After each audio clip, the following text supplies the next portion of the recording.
बहुत लोगों के सवाल है कि जो हमारी नमाजें छूट गई हैं उनको कैसे पूरा करें।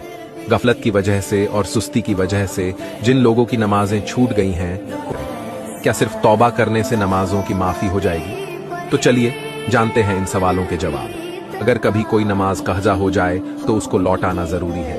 अगर आप ये सोचते हैं कि नमाज की माफी सिर्फ तौबा से हो जाएगी तो आप गलत हैं। तौबा तो करनी ही करनी है, साथ में नमाज उम्री कंजा पढ़नी होगी, जिसका तरीका कुछ इस तरह है।